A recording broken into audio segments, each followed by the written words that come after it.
do this.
Good evening, everyone. Uh, this is your Kenworth W900 off the front pack. By Great Falls, Montana. Uh, this is for empty pallets and goes the same route. And it looks like I got to go through eastern part of Idaho first and all the way to Great Falls. Yeah, and it looks like. It is $1,000 away from zero, and and so see what happens, and let's get back to Mexico in this and the human camera, and let's go. All right, let's get on and let's just park on this like that. Time to hit the road. So let's get it moving.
Exit right.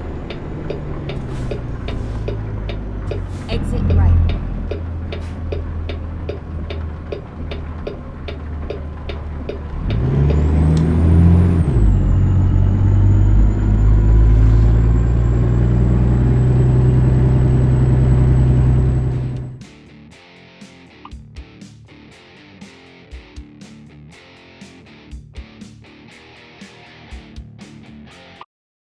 This programming is sponsored by Decamera, presenting pianists Jeremy Dank and Alexandra Cantero, international string quartets, jazz from Brad Meldau and Christian McBride, and more. More about the 24-25 season is at decamera.com. Especially for people to upload pictures of roadkill. Kane says he enjoys the idea of advancing scientific understanding of nature using his cell phone. Just the sheer volume of photos coming in allow questions to be answered about distribution and populations and timing. Rachel Wheat is a wildlife connectivity coordinator with Oregon's Wildlife Department and says that's why they set up the project. The state wants to get a better idea about where different individual animals, different species are getting struck and killed by cars. She hopes volunteer scientists can help the state identify roadkill hotspots so they can reduce the carnage by building wildlife crossings. Oregon has fewer wildlife crossing structures than most other western states. Washington has at least 40 dedicated wildlife crossings. California has even more. Wheat says Oregon has 5. But they're not cheap. An overpass big enough to have trees, rocks, and downed logs on it, so big animals like elk will cross without getting spooked, can be tens of millions of dollars or more, so it's important to build them in the right place. Wheat says Oregon's first dedicated wildlife crossing proved highly effective. Since that structure was built, wildlife vehicle collisions were reduced by 80%. Oregon isn't alone in its effort to track roadkill this way. There have also been projects in Europe, Utah, and California. Fraser Schilling is the director of the Road Ecology Center at the University of California, Davis. He's been asking people to upload roadkill data for 15 years now and says it's been used to make some interesting findings around the state. We're killing about 10% of our deer population every year with traffic. Schilling says the data is being used for everything from planning wildlife crossings to deciding which roads to fence. And it's not just deer. For certain mammals in California, half of the information we have about where the wildlife are occurring comes from roadkill data. But a few warnings before you decide to document roadkill. Stopping to take a picture on a highway can be dangerous, so be aware of traffic. And once you start looking for roadkill, you'll see it everywhere. For NPR News, I'm Christian Foden-Wenzel in Astoria, Oregon. Support for All Tech Considered comes from C3 AI. C3 Generative AI works to enable rapid access to traceable, hallucination-free insights from enterprise systems, helping turn the invisible into the obvious. This is Enterprise AI. And from Fisher Investments, Fisher's dedicated team of specialists provide resources on investing, retirement income, estate planning, and more. Learn more at FisherInvestments.com. Investing in securities involves the risk of loss.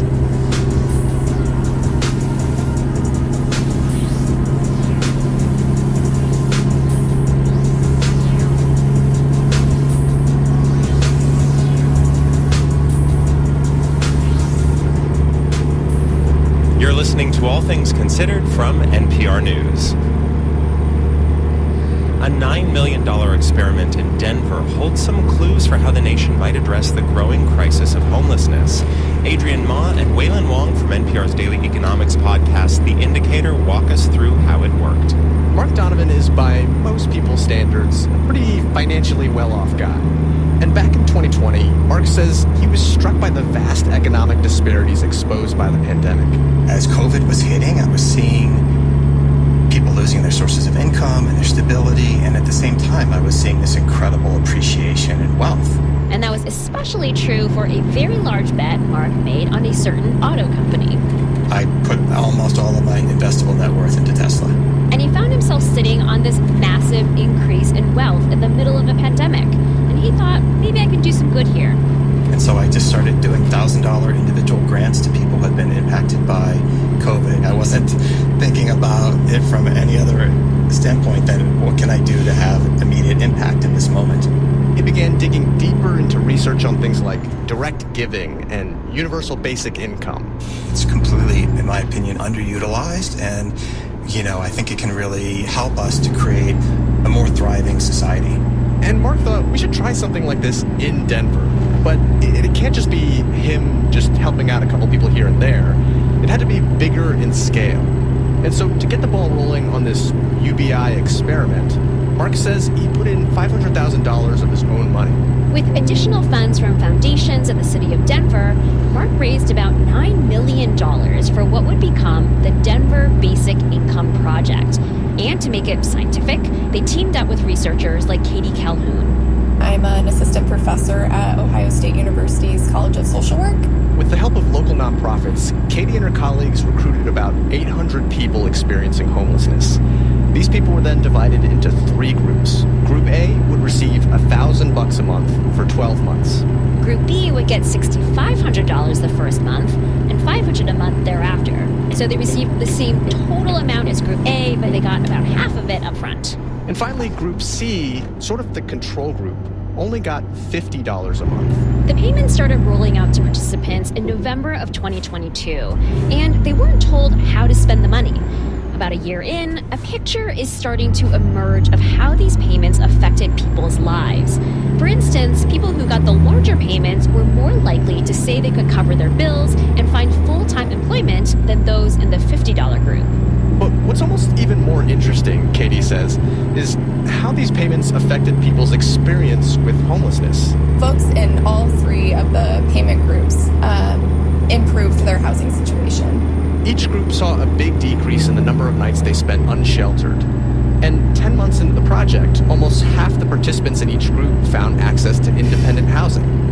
Mark and Katie are careful to say that it is still early in the project, and it'll take time to tease out what other factors might have made a difference for participants, such as access to other services or access to a smartphone.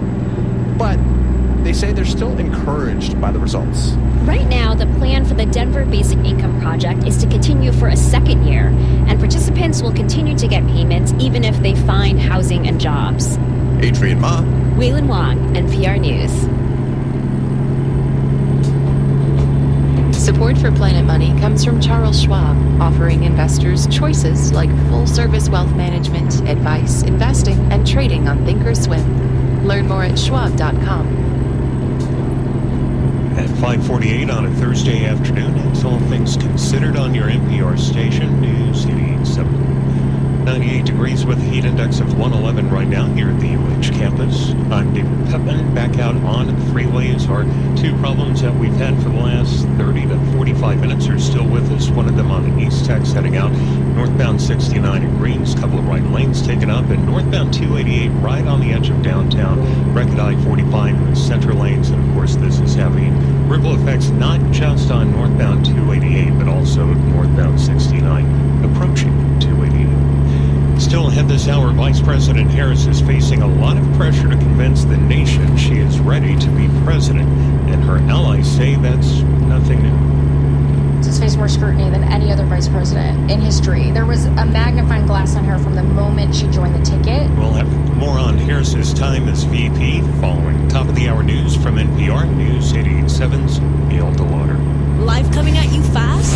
Many times, there's not enough hours in the day to follow all of Houston's news. When you find yourself too busy to stay informed, we have 2 words for you. Hello, Houston. A daily newsletter delivered right to your inbox from Houston Public Media. Every morning, we bring you a quick recap of the previous day and a look ahead at the current day's news. Sign up today at houstonpublicmedia.org/Hello Houston. PBS NewsHour. Now more than ever, you need news you can trust. PBS NewsHour. Unbiased, in-depth news that delivers substance over sensationalism. PBS NewsHour. Cutting through the noise with news that matters. World-class journalism that brings unrivaled national and global perspective home to you. PBS NewsHour. Elections, conflict, climate. Trust a news source that provides fair, thoughtful coverage of the events that impact our lives. PBS NewsHour. Weeknights at 6 on Houston Public Media TV8. 80 for the overnight low, and we actually have up to a 30% chance of afternoon showers and storms tomorrow. It's 5:15. This is All Things Considered from NPR News. I'm Ari Shapiro. And I'm Elsa Chang. It's time now for our regular science news roundup with our friends at NPR's Shortwave podcast, Regina Barber and Emily Kwong. Hey to both of you. Hey, Elsa. So you've brought us 3 science stories that caught your attention this week. What are they? One's about the psychology of boredom and how scrolling through social media may not be the answer. Darn. We'll also talk about a contest to help with the invasive snake problem crushing the Everglades. Okay.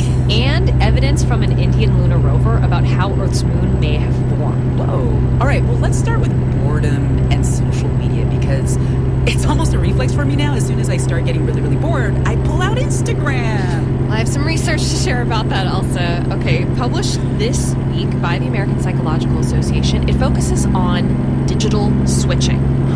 So that is when people swipe through TikTok videos without finishing them. Skip forward in like a Netflix show if it doesn't hook you right away. Oh, that is me all the time, and I can spend hours doing that. Mm-hmm. Yeah, and you're not alone in swiping through videos on your phone. I mean, Katie Tam, a postdoctoral fellow at the University of Toronto, noticed that she was do-si-doing around YouTube too. But I realized that I wasn't truly enjoying or engaging with the content.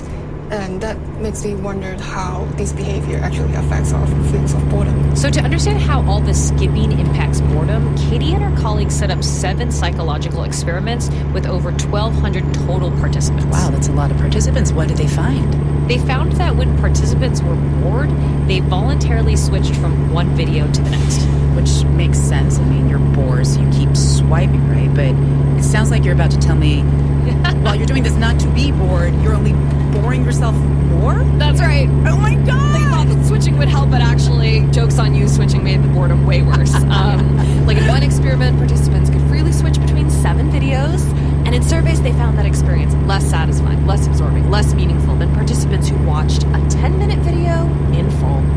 Most of these participants, by the way, were university students. All right, university students, classic study subjects. Of course. How widely do these findings really apply? Well, Katie and her colleagues did versions of this study with online articles and non-university students. Those findings were less conclusive. But the point is, attention is powerful. I mean, attention is required to derive satisfaction from the world around us. So, Elsa, if you find yourself speed scrolling through Instagram, Katie has a suggestion. Slow down. Try to focus on the video in front of you and watch it all the way through. Commit! It's just like how we go to movie theater to watch a movie. This kind of immersive experience actually helps us to enjoy the video more, and we could implement that in our daily life. And it really raises the question, what other habits are meant to alleviate an emotion that actually make it worse? That is so interesting. Okay, well, let's move on from how boring I am making my life to snakes, because they are scary and not boring. And maybe I do need more snakes in my boring life to make it less boring. What is the deal with these invasive snakes? All right, Elsa. Our story begins in the 80s with the trade of Burmese pythons as exotic pets.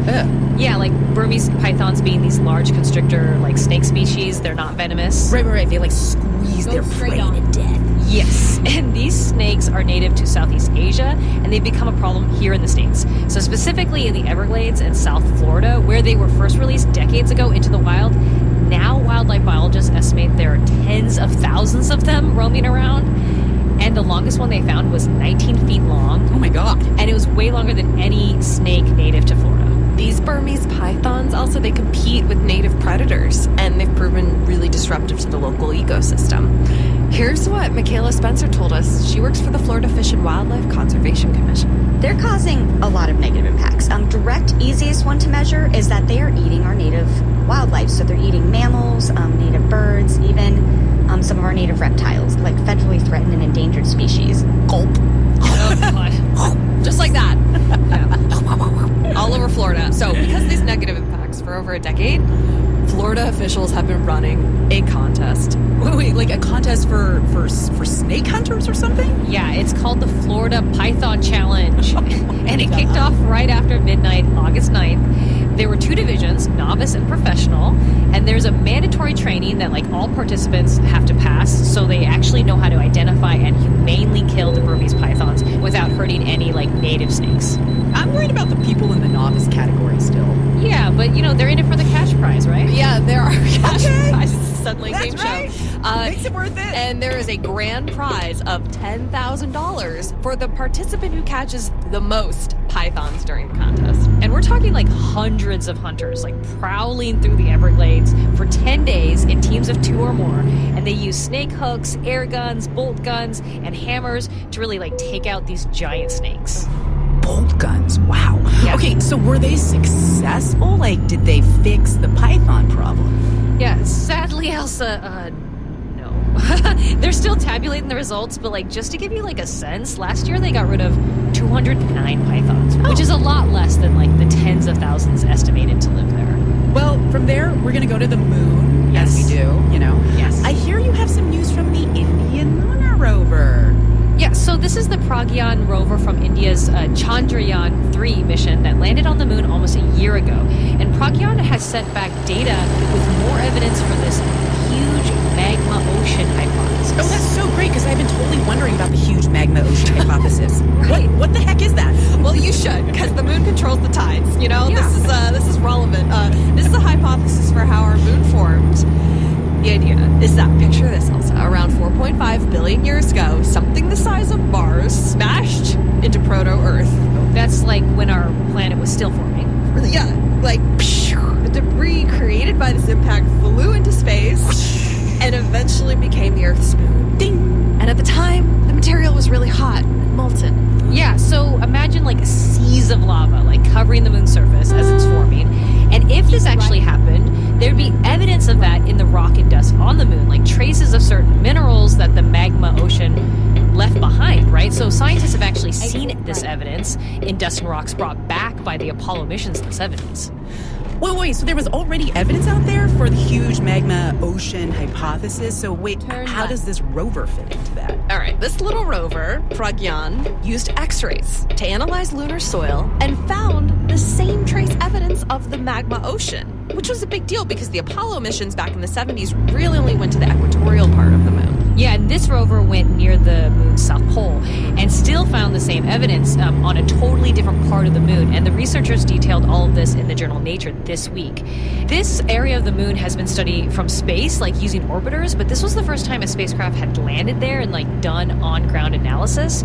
So I talked to the lead author of the study, Santosh Vadavale. He said he's already looking forward to future missions that will bring some moon soil back to Earth for further study.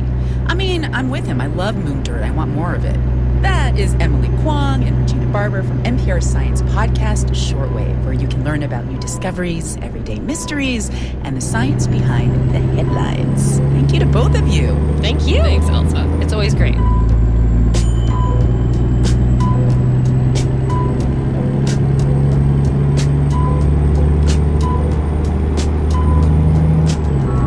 This is NPR News. Support for NPR comes from this station and from JTV Jewelry Television, offering more than 40,000 jewelry designs, including gemstone rings, bracelets, and earrings in silver and gold. JTV can be found on TV or at jtv.com. From Angie, dedicated to helping homeowners find skilled pros to get their home projects done well. From everyday repairs to major remodels. Reviews, pricing, and booking are at Angie.com or on the Angie app. From Indiana University, committed to moving the world forward and working to tackle some of society's biggest challenges. 9 campuses, 1 purpose, creating tomorrow today. More at iu.edu. And from the sustaining members of this NPR station. Minute before 6 on the day before Friday, here on your NPR station, News Hit 7. Our fiscal year is ending and your support is crucial. When storms hit, our community turns to Houston Public Media for vital updates. Help us keep Houston informed. For a limited time, your donations are doubled. Give now at houstonpublicmedia.org. We're a little under 2 hours away from sunset. We've got a heat advisory until 8 o'clock tonight. Otherwise clear, low around 80. Tomorrow sunrise at 6:54. About a 1 in 3 chance of afternoon showers and storms tomorrow all the way through Sunday. Highs back in the mid-90s. And then even better news on Monday, up to a 50% chance of showers and storms. Not going to do much for the temperature, though. We're still expecting to get up to around 95 or 96. Right now it's 98 with a heat index of 111 here at your NPR station, KUHF Houston, News 887 in service of the University of Houston at 6 o'clock.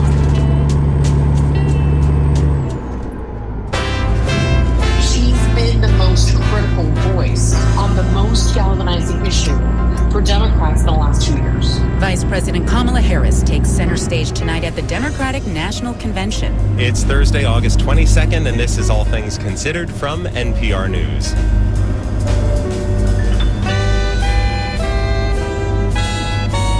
I'm Elsa Chang. And I'm Ari Shapiro. The Biden administration is celebrating lower prices for certain Medicare drugs. But what patients are getting in the long run may not be a victory. It's not sure there's much juice left to squeeze. At that point, those manufacturers are going to feel some pain and they may not, be willing to negotiate much more. Also, MIT says racial diversity in its incoming freshman class has plummeted after the Supreme Court ruling banning affirmative action. And it's just really disheartening to see that we've worked on growing this community and it's come so far. And now it seems like we're just taking a step back. First, this news. Live from NPR News in Washington, I'm Jack Speer. On the final night of the Democratic National Convention in Chicago, Vice President Kamala Harris is set to deliver her nomination acceptance speech. NPR's Stephen Fowler reports Harris's advisors say she'll be laying out her campaign roadmap. Just a month into launching her campaign and less than 3 months before Election Day, Vice President Harris's speech comes at a crucial time. Campaign Communications Director Michael Tyler says they'll use this week's convention as a springboard to guide their final message. As Governor Walz pointed out yesterday in his remarks, we're entering the fourth quarter in a close game. We feel good about where we are. As the underdog, you do not play prevent defense. You play to win. That's exactly what this campaign is going to do coming out of Chicago for the rest of this campaign. Though Election Day is in November, some states will start the absentee voting process in just 2 weeks. Stephen Fowler, NPR News, Chicago. Kamala Harris's vice presidential running mate, Tim Walz, introduced himself to the American people last night using a folksy Midwestern approach that has become something of a trademark for the Minnesota governor. Walz echoing a theme Harris is likely to touch on tonight. If you're a middle-class family or a family trying to get into the middle class, Kamala Harris is going to cut your taxes. If you're getting squeezed by prescription drug prices, Kamala Harris is going to take on Big Pharma. If you're hoping to buy a home, Kamala Harris is going to help make it more affordable. And no matter who you are, Kamala Harris is going to stand up and fight for your freedom to live the life that you want to lead. Because that's what we want for ourselves, and it's what we want for our neighbors. Among those speaking tonight are Michigan Governor Gretchen Whitmer and U.S. Senator Elizabeth Warren of Massachusetts. The Arkansas Supreme Court ruled today an abortion rights amendment will not be on the ballot in November. NPR's Alyssa Nadworny reports it comes after state officials raised concerns over signatures. In July, the organizers behind the initiative, Arkansas for Limited Government, said they had submitted more than 100,000 signatures in favor of it, far more than is required to put a constitutional amendment on the ballot. But then, the Arkansas Secretary of State threw out some signatures because they were collected by paid gatherers, which put the number below the necessary threshold. The organizers sued, and now ultimately the state Supreme Court ruled with the Secretary of State, saying the group failed to submit all of the required paperwork. Arkansas has banned abortion in nearly all cases. The proposal would have allowed for abortions up to 18 weeks. Alyssa Nadworny, NPR News. The money-losing U.S. Postal Service is out with proposed changes it says could save the agency upwards of $30 billion over the next 10 years. Among the proposed changes, the adjustment of pickup and drop-off times and faster delivery of some classes of mail. The post office has racked up more than $87 billion in losses between 2007 and 2020. Stocks fell on Wall Street today. The Dow was down 177 points. You're listening to NPR. Live from News 88.7 in Houston, I'm Gail DeLauder. A new survey finds nearly half of Texans plan to vote for former President Donald Trump in November. News 88.7's Lucio Vasquez says Vice President Kamala Harris is slowly closing the gap. Trump has about a 5-point lead ahead of Harris in Texas. That's according to a new survey from the University of Houston and Texas Southern University. Mark Jones, a senior research fellow with UH, says the Democratic Party has been seemingly energized since Harris replaced President Joe Biden as the Democratic nominee. What Kamala Harris's candidacy suggests via this poll is that it's brought Democrats back to their baseline. so they have to worry less about losing in light-blue counties like Harris County or Fort Bend County. The survey also highlights the tight race between Democrat Colin Allred and U.S. Senator Ted Cruz, who's vying for re-election this year. Cruz is currently polling ahead by about 2 points, while about 6% of voters remain undecided. I'm Lucio Vasquez, News 88.7. People living in a Pasadena mobile home community say new management isn't treating them fairly. Jasmine Foss lives in Parkview Mobile Home Park and says many of the residents have been evicted without a reason. They're only having 30 days to leave the property or move their trailers. They don't have enough funds to move it, and their houses are being demolished. They only get a notice on the door. Residents say a mobile home recently burned because a fire hydrant on the property didn't have any water. Foss has been working with a local organization to reach out to the city in Harris County. Stafford City Council has failed to pass a measure that would allow them to put a property tax on the ballot. The city hasn't had one in 30 years. Stafford Mayor Ken Matthews says the city doesn't need a property tax, but some city department heads say they don't have enough resources. Heat advisory in effect until 10 tonight. Partly cloudy this evening. Overnight low around 80. Slight chance of rain for Friday, high near 96. Tomorrow night's low near 78.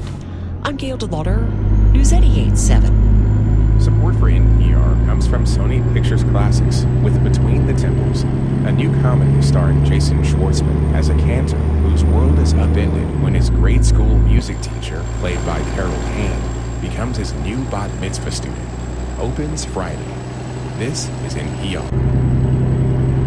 This is All Things Considered from NPR News. I'm Elsa Chang in Culver City, California. And I'm Ari Shapiro at the Democratic National Convention in Chicago. Tonight, Vice President Kamala Harris will try to convince the nation that she is ready to be president. After more than 3 years of being the deputy, there are questions about what Harris would be like as commander-in-chief. And when she formally accepts the nomination in Chicago tonight, she'll have a chance to address some of those questions. NPR White House correspondent Asma Khalid is here with me at the United Center. Hi, Asma. Hey there, it's great to be with you. So tonight, Harris will have a lot of eyes on her, probably more than she has ever had before. What do you know about what she's going to say? Well, she'll have a chance to reintroduce herself, and she'll talk about growing up as the daughter of a single mom in a middle-class neighborhood. She'll also speak about how and why she became a prosecutor, and then she'll try to offer a contrast with Donald Trump, the Republican nominee's vision of the country. You know, her campaign, I would say, in the last month has really become about change in a way that, frankly, President Biden's, when he was running, was not. In the last month or so, you have covered the Harris campaign as she has brought out huge crowds and energized the Democratic Party. But you've covered her since long before that. So tell us more about where this Kamala Harris was before. I spoke to the expert, I would say, on the vice presidency. His name is Joel Goldstein, and he pointed out that most recent vice presidents who've run for the top job, say like Al Gore or George H.W. Bush, were VPs for 2 terms. And that meant they spent the first few years just getting their sea legs, and then later they could position themselves towards building a presidential campaign. But he would make the argument, Joel Goldstein to me, that because of the ambiguity over whether Biden would, in fact, be a one-term president, he says there was this sort of unusual laser-like focus on Harris from day one. And he says it's kind of remarkable in his view to see how she has been able to quickly switch gears now. The sitting vice presidents who came before her in modern times have all, it seemed to me, had more trouble moving from being the number 2 to the number 1 than she has. And Ari, to understand how Kamala Harris has made this pivot, you have to go back in time, and I want to walk you through that. All right. Before Harris was vice president, she had usually been the primary decision maker, whether that was as attorney general or as district attorney. And in the Senate, she became a star for her tough questioning during the confirmation of Supreme Court Justice Brett Kavanaugh. But that style had to change when she got to the White House. I talked to Terrence Woodbury about this. He's a Democratic pollster who has now joined the Harris campaign. I think people expected her to keep that bully pulpit that she had in the Senate. And that's just not the role of the vice president. Frankly, Harris had a rough start as vice president. And President Biden gave her a tricky initial assignment: figure out how to deter so many people from coming to the U.S. southern border. She traveled to Mexico City and Guatemala, where this interview with NBC's Lester Holt overshadowed her work on the issue. We've been to the border. You haven't been to the border. And I haven't been to Europe. And I don't understand the point that you're making. I'm not just... Early on, Harris often seemed stilted and uncomfortable in the limelight. She was the first woman in the job, with a mom from India and a dad from Jamaica. And her supporters point out there's not a lot of examples of women like her in leadership positions. There's never been a black woman, for example, as governor. There was a magnifying glass on her from the moment she joined the ticket. Rachel Palermo worked for Harris for nearly 3 years. Working for her, I always felt like she had to overperform to get an average review. And Harris's approval ratings, like Biden's, were underwater. Democrats wondered why they didn't see more of her. They didn't know what she was doing in this job. But behind the scenes, Harris was putting her footprint on policy in subtle ways. Biden's chief of staff, Jeff Zients, credits the vice president for spotting racial disparity in the COVID response. She pushed us to have a response that really met people where they were, lifting up community health centers, mobilizing a COVID community corps of volunteers. That was one of her original ideas that ended up making a huge difference. The job of vice president, by definition, requires you to be the hype person, not the person taking credit. But staffers say Harris has been key in pushing specific priorities. Ike Irby is a senior advisor for policy issues to Harris. As we were building the initial proposal for infrastructure, the vice president said that we needed to make sure that lead pipes were included. She made sure that we were able to point to the legislation that she wrote as a senator as a through line for how you could actually do this. But the major turning point for Harris was the Supreme Court's abortion ruling in 2022. Suddenly, she had a clear public mission. Here's Harris the day after that decision was leaked. How dare they tell a woman what she can do and cannot do with her own body? How dare they? How dare they try to stop her from determining her own future? The vice president was on her way to an event about maternal health. She learned that Roe had been struck down. Aides told me she read the majority opinion line by line in the car, then rewrote her entire speech. Biden, a devout Catholic, has struggled to speak about abortion. Harris has not. She's been the most critical voice on the most galvanizing issue for Democrats in the last 2 years. That's Minnie Timaraju. She leads the group Reproductive Freedom for All. She's not just the top spokesperson, she's been the person leading strategy. And for Harris, the strategy has been to link Trump directly to the overturning of Roe versus Wade.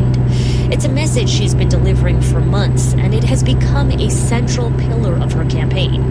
Here she was in Milwaukee Tuesday night. The former President Trump hand-selected 3 members of the United States Supreme Court with the intention that they would undo the protections of Roe v. Wade, and as he intended, they did. That's reporting from NPR's Asma Khalid, who is still here with us. And Asma, for all that you laid out, there is still this hunger to understand what Harris would actually do if she wins the presidency. Are we going to get answers to that tonight? I don't know how much of a clear-cut answer she'll get right on policy prescriptions, but I do want to point out that the sort of consistent through line we've been hearing from her campaign is this overarching message about freedom, trying to reclaim the vision of freedom and which party is really the party of freedom. And this is something that I'd make the case that she's been talking about for a couple of years. I heard her first talk about this when the Supreme Court struck down Roe versus Wade. It's a message that she's been delivering for a while. It is not something that broke through when she was vice president, but it is beginning to, I think, become much more sort of the mainstream message from Democrats.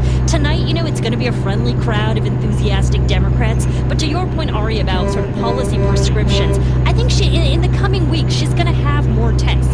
For example, she'll have, pressure to articulate what her own vision of foreign policy would look like as a potential commander-in-chief. And then, of course, there is the debate against Donald Trump on September 10th. NPR White House correspondent Asma Khalid, thank you. Good to speak with you.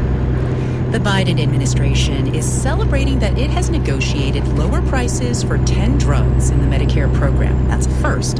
But the healthcare system is complicated, and the implications for consumers facing those new prices have not yet come into focus.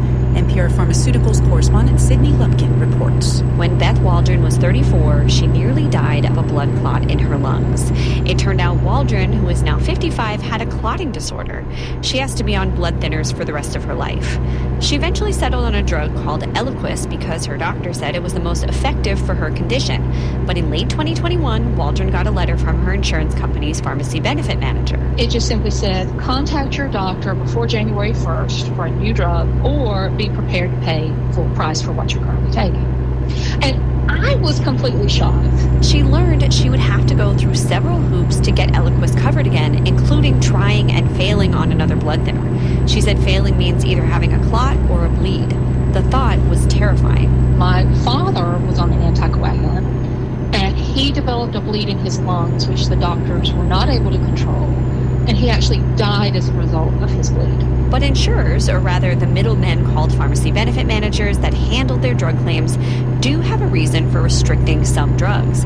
Pharmaceutical industry veteran Richard Evans says the PBMs, for short, use their ability to say no to covering a particular drug to get a better price. The payer is playing a game of musical chairs in these categories, and is saying to the brands, hey, I've got 2 or 3 options here. I'm only going to cover one, so best foot forward, give me a big discount, or you're not going to get the spot. He says the strategy only works if there's competition between brands for the same kind of drug, like blood thinners. That's great if the drug you need gets the best coverage and a low copay. Not so great if your drug is moved to a tier with bigger copays and where it's harder to access.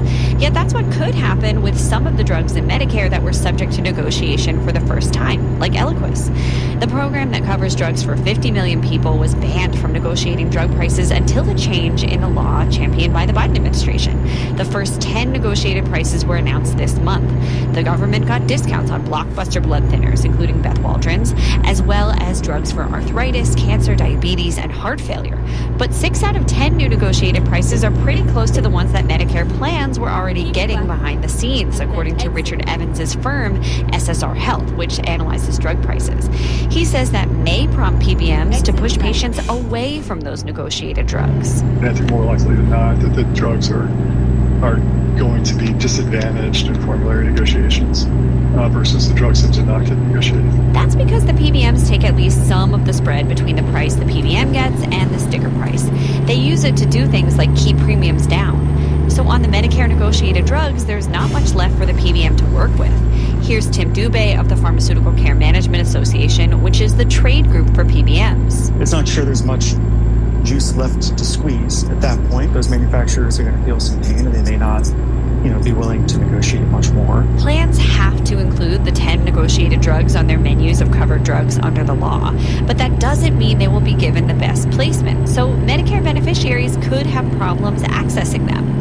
Stacey Doucette-Stina of Vanderbilt University says the federal government will be watching. So this is going to be part of their monitoring to make sure those games that the pharmacy benefits managers may be playing are not harming beneficiaries. The new Medicare prices go into effect in January 2026. Sydney Lufkin, NPR News.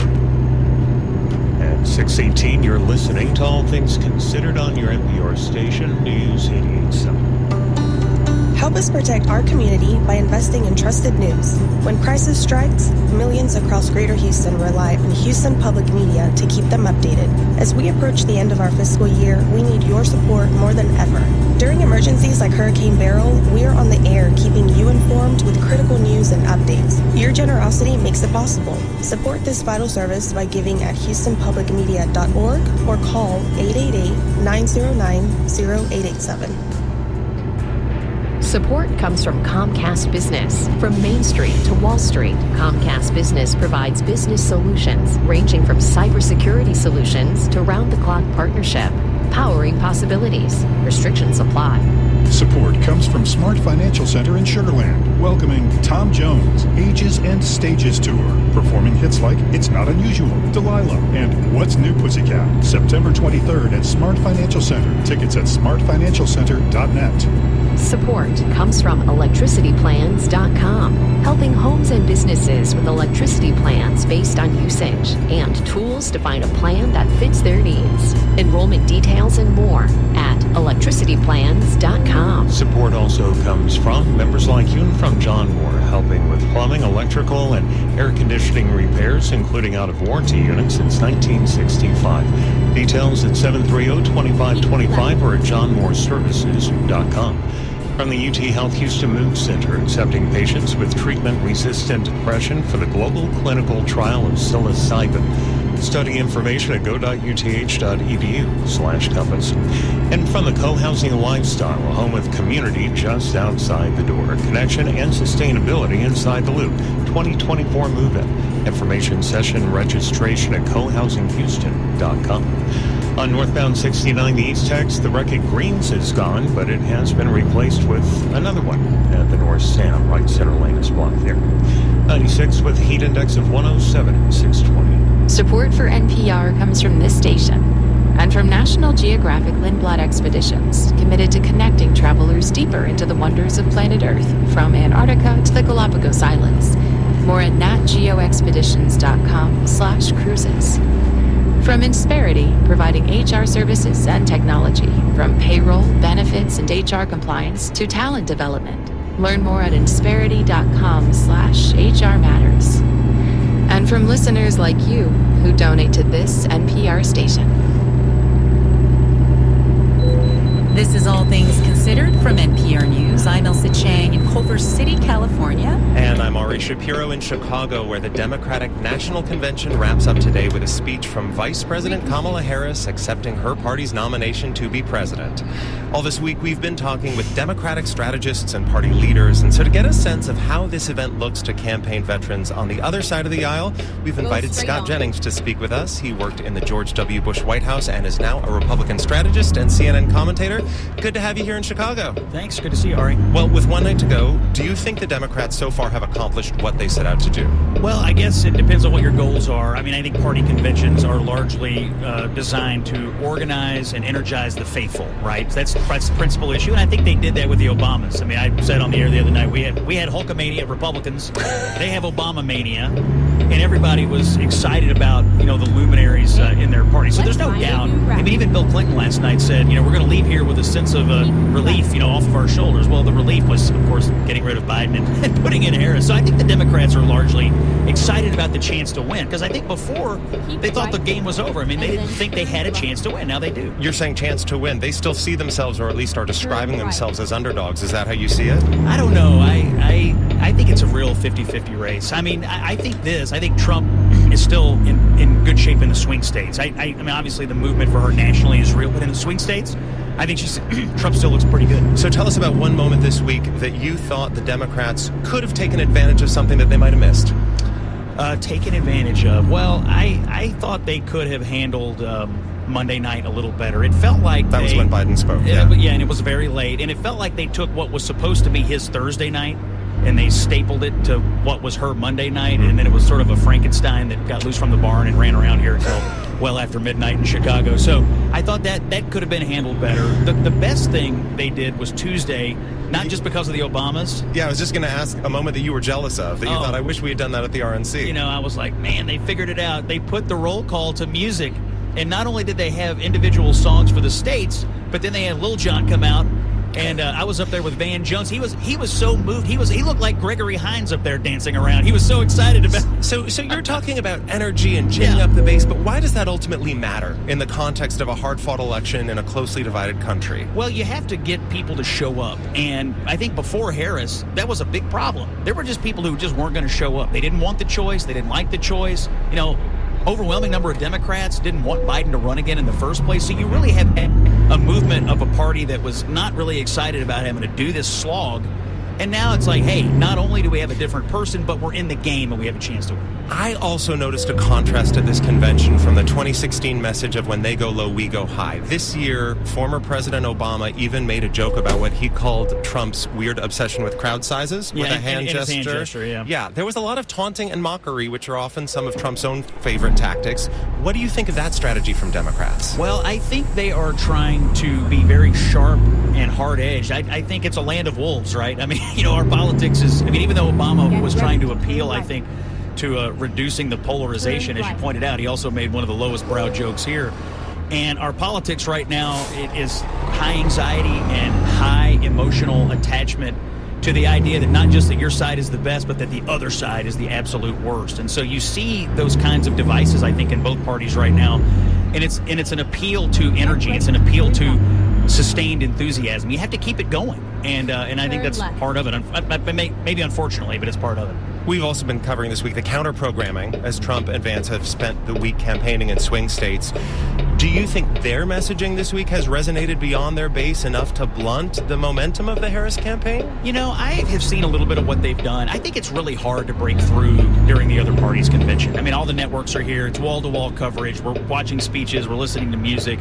And then you get a little bit of a news hit on the other side. So I really don't think it has. I think what they've done is fine, but I don't know that it's really broken through. Now, the race could be changed tomorrow if RFK in Arizona ends up dropping out and endorsing Trump, and that would be a big boost for him. Do you think it really would, though? I think about half of what he's got left would probably be Trump supporters. I think about a quarter. I'm just kind of basing this off some polling I read about a quarter probably Harris, and some of them probably wouldn't vote. If you think it's really close, then a few thousand people here and there could be of some benefit to you. The one missed opportunity for the Democrats this week, in my opinion, and maybe Harris gets to it tonight, is just the substance. Like, what are you going to do when you're the president? There's been a lot of talk about joy and vibes and very little talk about what she would do in the White House. To me, that's where the Republicans should probably counter-message it the most. You had a blank canvas and you didn't paint on it. So in our last 30 seconds, any convention is going to have a certain sugar high quality. Yeah. But Republicans have argued that the entire Harris enthusiasm is a sugar high.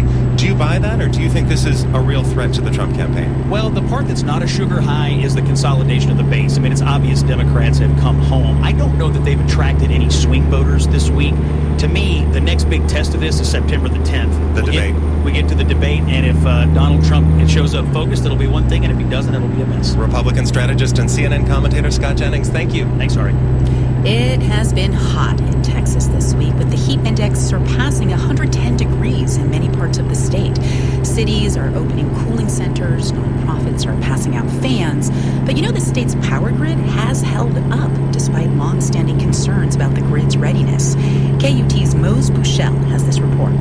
Texas is known for its hot summers, but this week has been something else. This year we saw a delay in the extreme heat, but it's here for sure. 10 straight days in triple-digit territory, and this hot spell will continue. Anxiety about the power grid has been a fact of life ever since a catastrophic statewide blackout in the winter of 2021. Since then, frequent energy conservation requests from state officials, almost a dozen last year alone, have kept Texans worried. But so far, the system has hummed along even as energy demand hit record highs this week. And no conservation alert, lights stayed on, and air conditioners stayed rolling. Joshua Rhodes is a research scientist at UT Austin who studies the grid. He says a rapid build-out of solar farms and big utility-scale batteries have been key.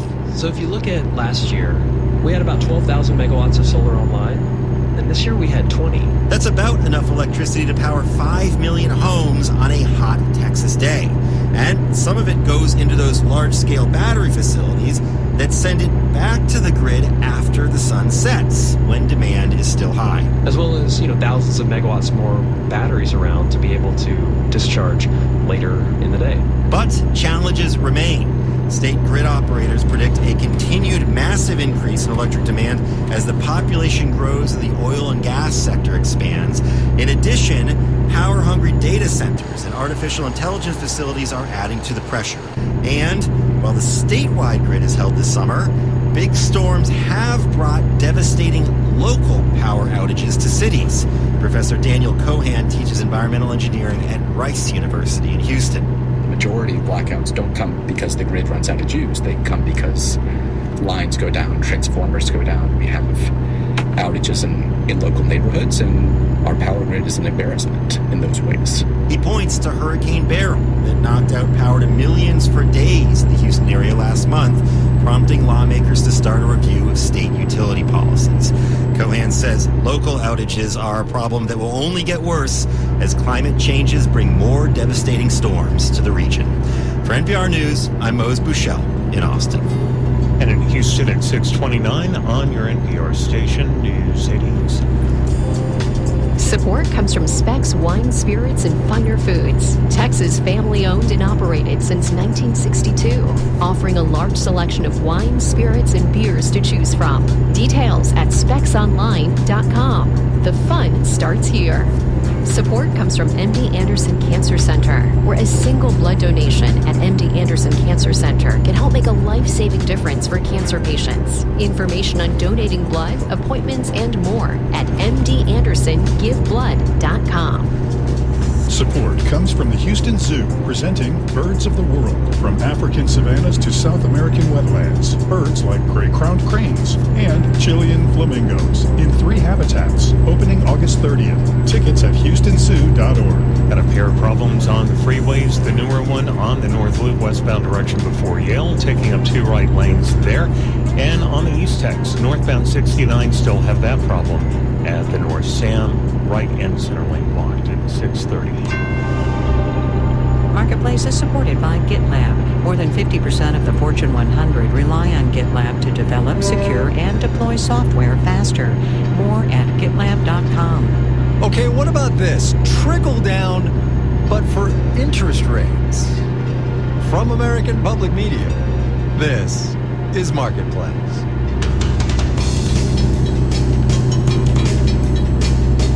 Marketplace is supported by Amazon Business, focused on offering smart business buying solutions, leaving time to focus on growth. More at amazonbusiness.com.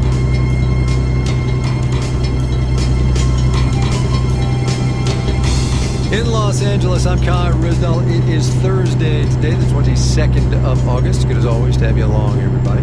With the understanding that our professional interests here at Marketplace skew toward the economic, we are all kind of on pins and needles for the big speech. Oh, Chicago tonight? No. Jackson Hole tomorrow? Why, yes. Jay Powell at that big central bank annual conference. And we are not the only ones who are going to be watching. Economists, bankers, various people in business and technology are going to be parsing Powell's words, looking for any hint at all about the Fed's plans. But look, if and when a rate cut happens, how quickly and where are we all going to feel it? Marketplace's Samantha Fields starts us off. Some interest rates have already started coming down, even though the Fed hasn't announced a cut yet, just in anticipation. The one that we've already seen the biggest move on is mortgage rates. Ted Rossman at Bankrate says average rates on a 30-year fixed mortgage have already dropped from around 8% last fall to around 6.5% now. That's a meaningful change. If you're waiting for them to come down a lot more, David Beckworth at the Mercatus Center at George Mason University says don't hold your breath. At best, we'll have some minor rate cuts, but we'll definitely never return to the low rates of 2021 when many people got 3% mortgages. At least not anytime soon. You may have also noticed interest rates starting to come down slightly on savings.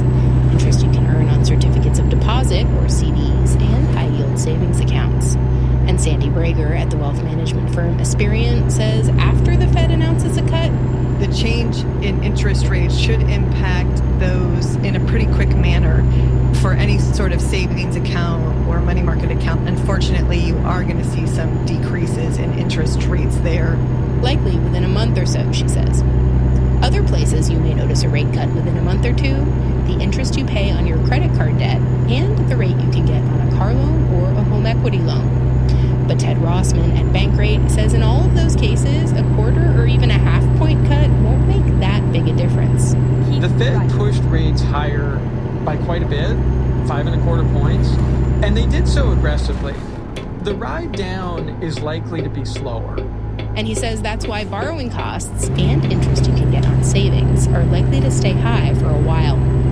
I'm Samantha Fields for Marketplace. On Wall Street today, high was not a word that was in the lexicon. We will have the details when we do the numbers.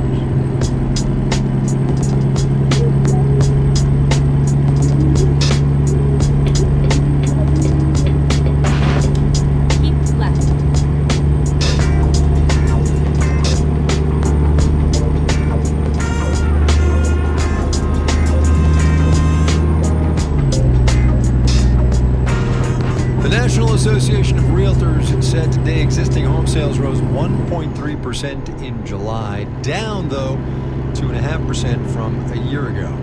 The inventory of unsold homes did edge up a bit, but supply and affordability are still problems. Affordability in the rental market is a problem too, but solutions are out there, and here's one.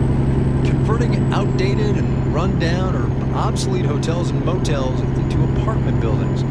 According to Rent Cafe, repurposed hotels, that's the phrasing, repurposed hotels, added more than 4,500 new apartments to the national inventory last year, an all-time high, and most of them affordable to low-income renters. Marketplace's Amy Scott took a drive down to southern Maryland to get a see for herself.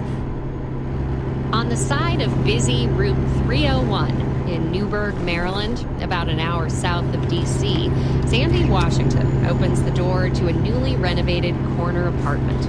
Welcome to Southern Crossing. This is one of the first models.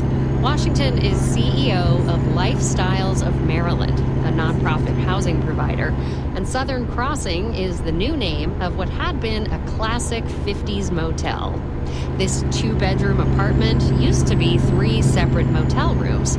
It's brightly painted with a big kitchen full of donated furniture and supplies. Our idea about this is that when families move in, these places are fully furnished. From the dishes, pots and pans, everything is here. When it opens this fall, Southern Crossing will offer transitional housing up to 2 years for low-income people experiencing homelessness, domestic violence, or other crises. And so hopefully when they move out, they can take all of those things with them and start off with the tools they need to stabilize their household. The White House Motel was something in its day, with a 3-story main structure, reminiscent of its more famous namesake, flanked by low brick buildings with white columns. Old postcards show a big neon sign out front and a grand lobby with a plush red carpet and chandelier. In the 1950s and 60s, this area was known as Maryland's Little Vegas. Nothing but motels and gambling down this whole 301 strip. What happened? Gambling got outlawed. That was in 1968. Then new interstate highways diverted travelers from what had been the main route south from Baltimore to Virginia. And so those places started to become obsolete. The motel has been vacant since 2010. Washington says when her group took over, the beds were still made. We thought, we'll just take that motel and put some paint on it and, shampoo the stuff that's there and move people right on in. Boy, were we so wrong. They filled many dumpsters with rotting carpet and bedding and had to install a brand new septic system and water tower. 7 years and $4 million later, they're hoping to finish the first units by the end of next month and start moving people in shortly after. They'll pay subsidized rents of $900 to $1,800 a month. Altogether, when this project is done, we'll be able to house 77 people at a time. A small dent in a huge problem. The National Low-Income Housing Coalition estimates the country is short more than 7 million rental homes for people with extremely low incomes. In Albuquerque, New Mexico, John Bloomfield, with New Life Homes, has converted 2 old motels along historic Route 66 into permanent affordable housing. It's typically not for the faint of heart. It is a lengthy journey. One requiring asbestos and lead mitigation, navigating zoning and historic preservation requirements, and not in my backyard pushback. Neighbors typically don't like affordable housing.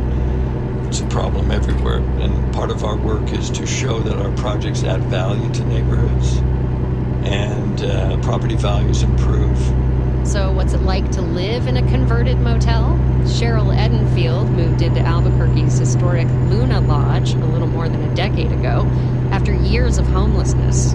It was nice and retro looking, but the insides were beautiful. They redid everything because it was a pretty ratty hotel before that. Now she's at the Sundowner, another New Life property, with a community garden and food donations from local grocery stores. People look out for each other a lot, whether it's good or bad, and everybody knows everybody. At the former White House Motel in Maryland, Sandy Washington is looking forward to the day when children play on the planned playgrounds and residents gather in the former restaurant and cocktail lounge. So we will have training rooms. library. There's a chapel. A community where once people were just passing through, then passing by. In Newburgh, Maryland, I'm Amy Scott for Marketplace.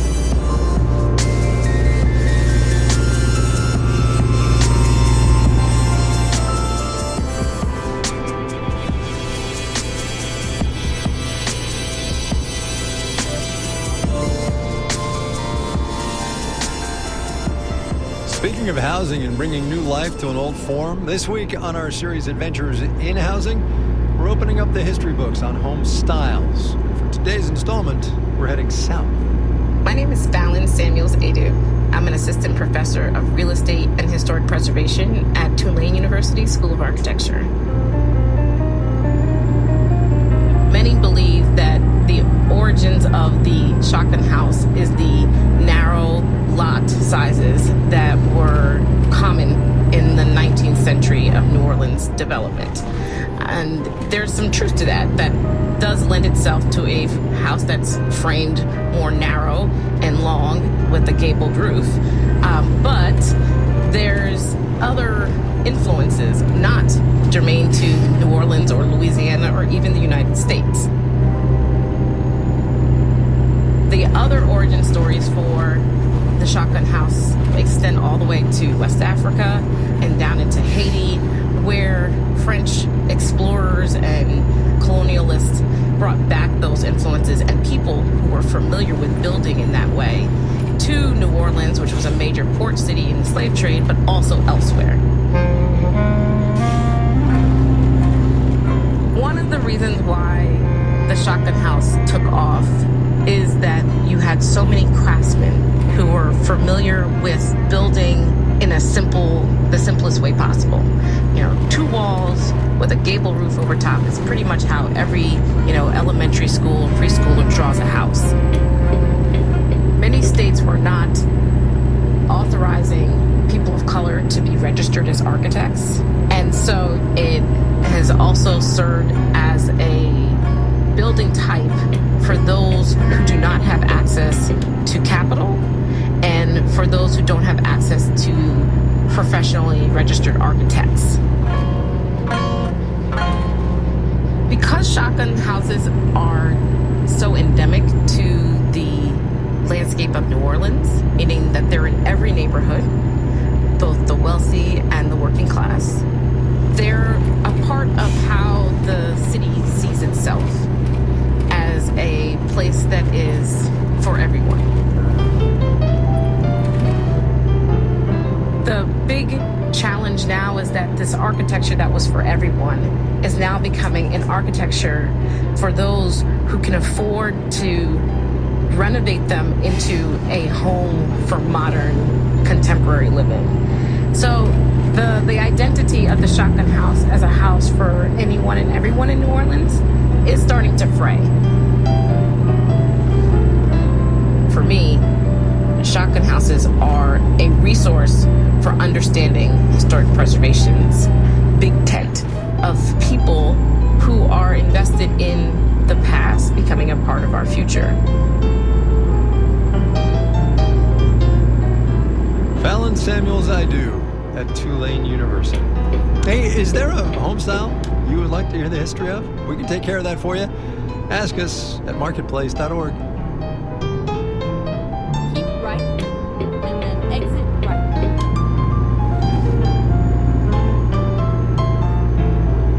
Exit right.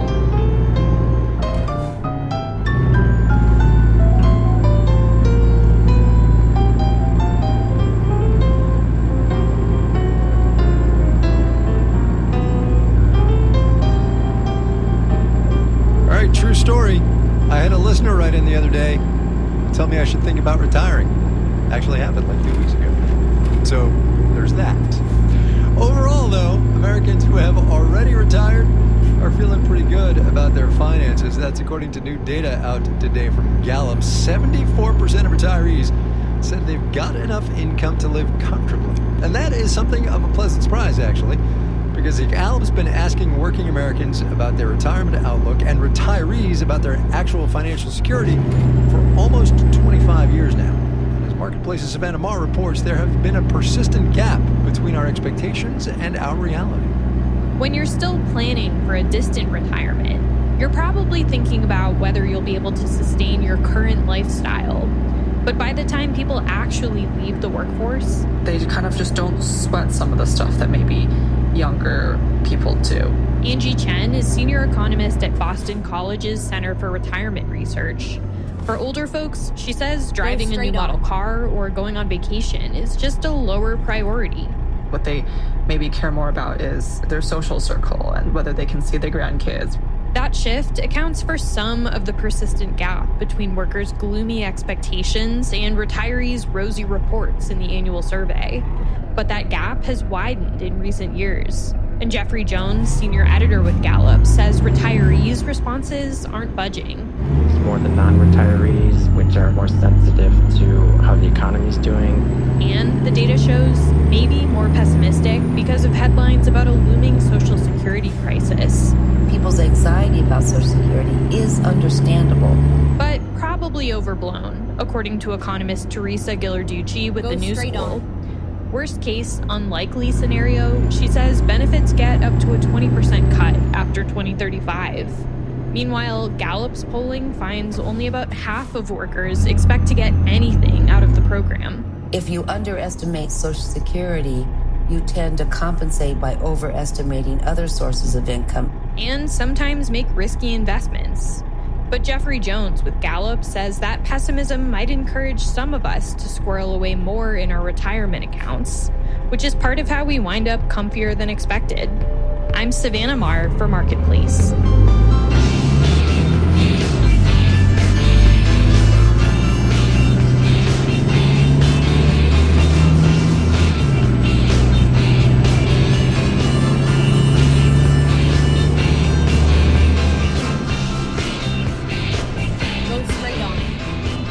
Coming up.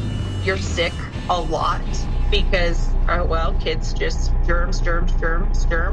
I mean, love them, but yeah. First, though, let's do the numbers. Dow Industrial's off 177 points today, 0.4%, 40,712. The Nasdaq down 299, 1.7%, 17,619. The S&P 500 shed 50 points, 0.9%, 570. We heard from Savannah Marr that retirees are feeling more financially secure, so let's look at some stocks related to financial advising and retirement. NerdWallet down 1.8% today. Charles Schwab down about 0.5%. Fidelity National Financial unchanged.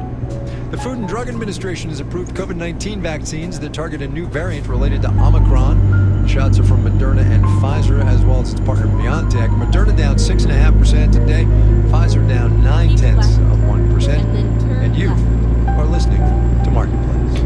The Numbers is supported by Odoo.com, your entire business on one platform. Marketplace is supported by Modern Treasury, dedicated to helping businesses thrive in a fast-paced world. Modern Treasury is built to move, track, and reconcile money in real time using instant payment rails and smart workflows. ModernTreasury.com, payment operations built for the instant economy. And by Bitwarden, with a reminder that in the Olympics and in business, getting ahead of the competition is critical. Bitwarden Password Manager offers enterprises a range of authentication options for single sign-on. Learn more at bitwarden.com. And by Amazon Business, aiming to help save time by offering smart business buying solutions, so there's more time to focus on growing the business and less time doing the admin. More at amazonbusiness.com.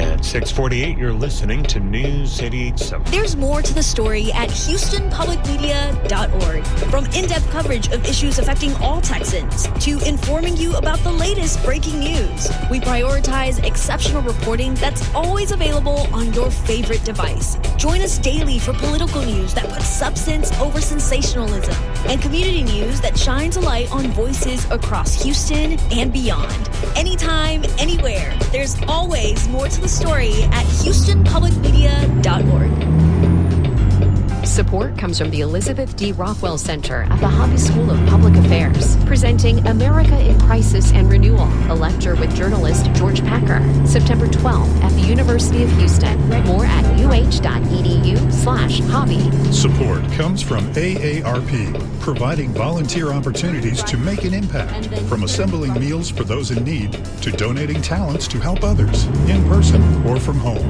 More at aarp.org/volunteer.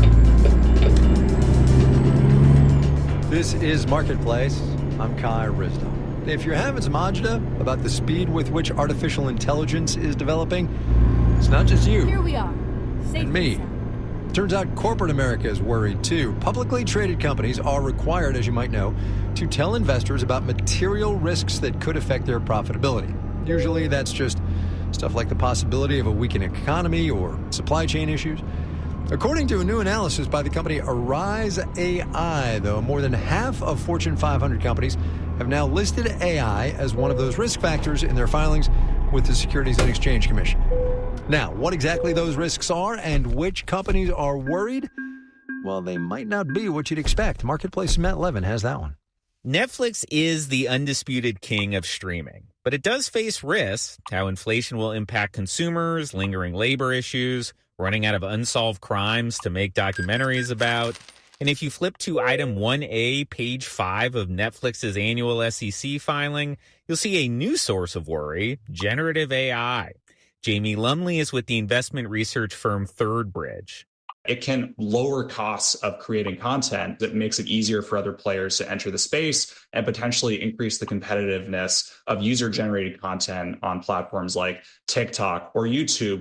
According to that Arise report, 92% of media and entertainment companies in the Fortune 500 mentioned AI as a material risk, the highest percentage for any industry. But it's not just media that's worried. Constellation Brands, which makes Corona beer and Kim Crawford wines, has also listed AI as a risk factor in their SEC filings. Joe Lazzarotti is an attorney with the law firm Jackson Lewis. He says for plenty of companies, AI is less of a direct competitive threat and more a security problem, like employees giving sensitive information to ChatGPT. There could be customer lists that could be compromised. There could be confidential information about a business opportunity that winds up getting disclosed. The AI risk companies are worried about aren't always external. For tech companies, the risk is coming from inside the house. Legal, regulatory, and reputational threats that come with deploying their own AI. But Arise AI CEO Jason Lopatecki says there's a bigger risk behind the SEC disclosures. AI is going to eat a lot of industries. And if you don't invest here, you are at risk. And I think that's the tension you're feeling. For many companies, not investing in AI could be the riskiest path to take. I'm Matt Levin for Marketplace.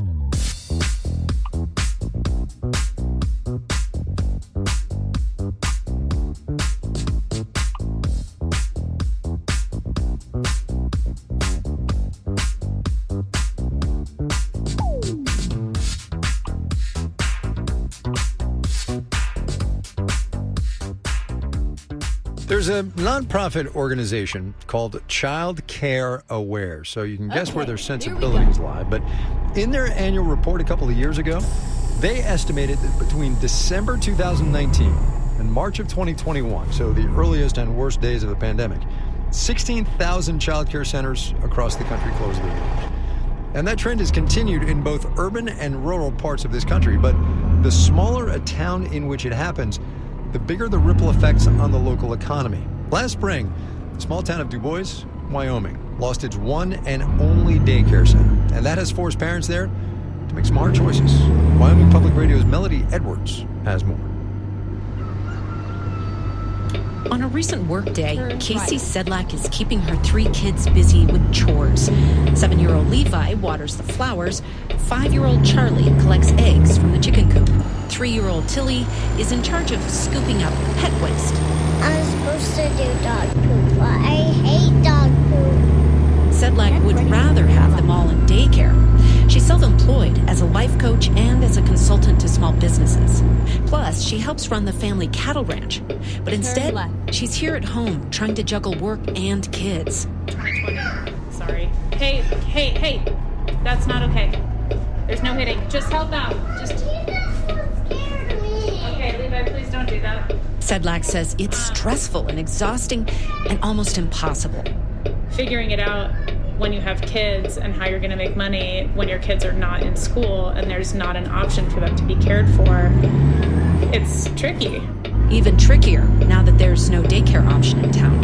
Her kids were on the wait list for Tiny Tots, the childcare center that closed last spring. The former daycare owner, Jess Unger, says she could care for a maximum of 21 kids. But even at that number, she couldn't make a living. There's just no feasible way that, in Wyoming at least, in these smaller areas, that you'll ever have enough enrollment to make it work. Not to mention how exhausting care for so many children can be. You're sick a lot because, kids just germs. Caregiver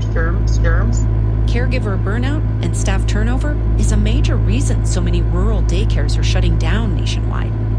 In Wyoming alone, 285 daycares have shuttered in the past 15 years, and there were only about 850 to begin with. The long-term impact of that is between $142 billion to $217 billion in economic loss. Brittany Walsh is a researcher with the Bipartisan Policy Center who has studied Wyoming's childcare needs. She found that 10,000 Wyomingites are out of work due to a lack of childcare. That's a lot in a state with only about 580,000 people. There's a direct correlation between folks' ability to enter and remain in the workforce and the economic impact that it has on your local community, your state. But now, some Du Bois parents are trying something new. They plan to open their own daycare center called Little Lambs.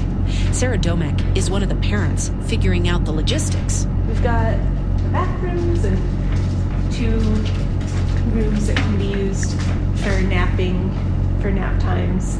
Domek says Little Lambs will be a nonprofit.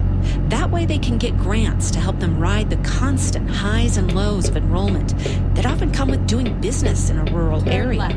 It seemed to be the most sustainable model because you can tap into other granting sources, and that's what we want. We want sustainability. The town recently gave Little Lambs a couple grants worth $20,000, and a local fundraiser brought in $12,000 more. For Domek, it's urgent this new daycare gets up and running. Her 5-year-old is in pre-K, but she recently gave birth to a baby boy and will need to go back to working full-time in a few months. If they can't figure out childcare, they might have to go to the other side of the mountains, 3 hours away. We've even looked like, do we move to Pinedale for a few years and closer to my folks and they could help? And with just 911 residents here, losing even one family leaves behind a hole in this small mountain town. In Du Bois, Wyoming, I'm Melody Edwards for Marketplace.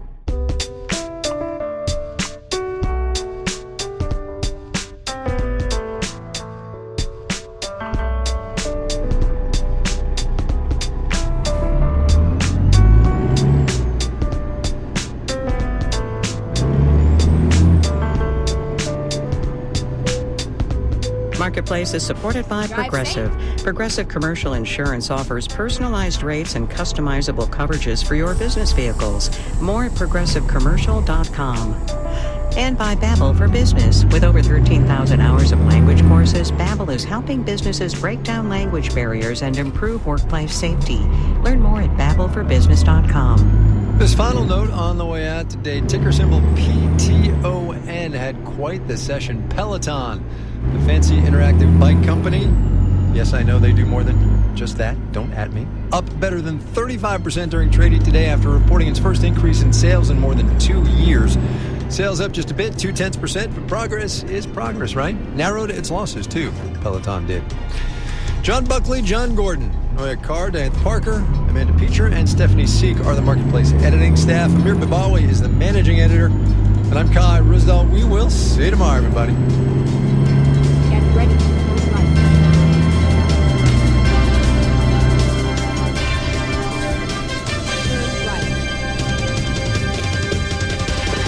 This is APM.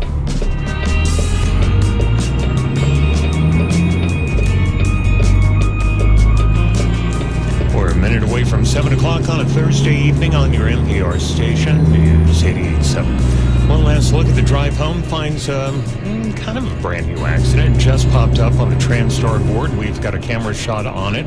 It's on the eastbound side of 6th in the South Loop at Woodridge, right center lane taken up there. Support comes from Smart Financial Center at Sugar Land, presenting Spider-Man Across the Spider-Verse live in concert with a movie shown in HD and an ensemble of musicians performing the film's soundtrack November 3rd. Tickets at smartfinancialcenter.net. We're about an hour away from sunset. Heat advisory until 10 o'clock tonight has not been extended yet, but we'll keep an eye on that, of course. Overnight low around 80. Tomorrow sunrise at 6:54. Up to a 30% chance of showers in the afternoon tomorrow through Sunday, with highs in the mid-90s. Of course, it'll feel about 10 degrees hotter. Right now it's 96, heat index 107 here at your NPR station, KUHF Houston News 88.7, service of the University of Houston at 7 o'clock. In the aftermath of January 6th, Democrats and Republicans in Congress passed a new law, the Electoral Count Reform Act, that sought to shore up any vulnerabilities in the federal congressional certification. Lawyers on both sides are prepping for this post-election litigation battle that really is happening at a scale that we haven't seen before. I'm Michael Barbaro. That's coming up on The Daily from the New York Times. The Daily is supported by BetterHelp, committed to supporting mental health through therapy. Clients are matched with one of 35,000 therapists and can communicate via video, chat, or phone at betterhelp.com/public. Innovative, immersive, and skillfully investigated. The Daily brings listeners today's stories as only the New York Times can report them. For more on today's episode, go to nytimes.com/thedaily. Live from NPR News in Washington, I'm Jack Speer. At the Democratic National Convention in Chicago tonight, it all comes down to Vice President Kamala Harris, who on this fourth and final night will accept her party's presidential nomination. But plenty of Democratic firepower has been on display. After an extended round of applause, Massachusetts Senator Elizabeth Warren wasted little time in going after Republican nominee Donald Trump. Donald Trump, the felon, has no plans to lower costs for families. He doesn't know how, and basically, he doesn't really care. When did he ever fill up a gas tank or worry about a grocery bill? The only bills he worries about are from his criminal defense lawyers. Also speaking tonight, Pennsylvania Senator Bob Casey and Wisconsin Senator Tammy Baldwin. As for the message Harris is expected to focus on, NPR's Asma Holland is in Chicago with a preview. She'll talk about growing up as the daughter of a single mom in a middle-class neighborhood. She'll also speak about how and why she became a prosecutor. And then she'll try to offer a contrast with Donald Trump, the Republican nominee's vision of the country. You know, her campaign, I would say, in the last month has really become about change in a way that, frankly, President Biden's, when he was running, was not. NPR's Asma Holland. At the southern border in Cochise County, Arizona, former President Trump struck back at Democrats who've attacked him in Chicago. Here's NPR's Ben Giles. Trump focused a lot of his attention on Democrats' repeated statements tying his campaign to Project 2025, a Heritage Foundation blueprint for a second Trump term. Officially, legally, in every way, we have nothing to do with Project 25. They know it, but they bring it up anyway. The former president also lashed out at Vice President Harris, repeatedly mispronouncing her name while accusing her of allowing violent criminals into the country illegally. He went on to make overtures to minority groups, claiming immigrants are stealing Black and Hispanic jobs without evidence. Ben Giles, NPR News, Cochise County, Arizona. Federal judges unsealed a document revealing the names of dozens of people who invested in Elon Musk's social media platform X. NPR's Bobby Al reports the revelation was a response to a journalist who argued investors should not be secret. Those who helped Elon Musk take over the site formerly known as Twitter included its former CEO Jack Dorsey, a Saudi prince, and hip-hop mogul Sean Diddy Combs. The secret list was submitted as part of an investor lawsuit, and independent journalist Jacob Silverman entered the case to argue the list is in the public interest. A federal judge agreed. The investors being revealed come just as the Wall Street Journal reports the $13 billion Musk borrowed to buy Twitter has become the worst deal since the 2008 financial crisis. The paper reports the banks have not been able to offload the debt, largely because of X's poor financial performance. Bobby Allen, NPR News. The Dow was down 177 points today. You're listening to NPR. The Food and Drug Administration has approved new versions of the Pfizer-BioNTech and Moderna COVID-19 vaccines, which target a strain of the virus called KP2. The agency is expected to give the go-ahead later to the Novavax vaccine, which targets the JN1 strain. Both strains are closer to the variants currently circulating than the last shots. The Pfizer-BioNTech and Moderna shots could start to become available as soon as this weekend. The studio distributing Francis Ford Coppola's upcoming movie Megalopolis has pulled down its new trailer hours after it went up. NPR's Mandalee Del Barco reports it appears to have included fabricated film reviews. For 5 decades, Francis Ford Coppola worked on his passion project, Megalopolis, a Romanesque fable imagining New York of the future. One filmmaker has always been ahead of his time. The early film festival buzz on Megalopolis has been mixed. So ahead of its theater debut on September 27th, Lionsgate released an unusual marketing trailer. It included quotes by well-known film critics trashing his previous movies like Apocalypse Now and The Godfather. True genius is often misunderstood. Media reports quickly pointed out those critical reviews appear to have been made up. The studio immediately recalled the trailer and offered apologies to the critics involved and to Coppola. In a statement, Lionsgate admitted, quote, "We screwed up." Mandalee Del Barco, NPR News. Crude oil futures prices moved higher today. Oil up $1.52 a barrel to $73.45 a barrel in New York. I'm Jack Speer, NPR News in Washington. Support for NPR comes from NPR stations. Other contributors include Amazon Music. Prime members have access to a catalog of news podcasts ad-free. Breaking news without the breaks. Available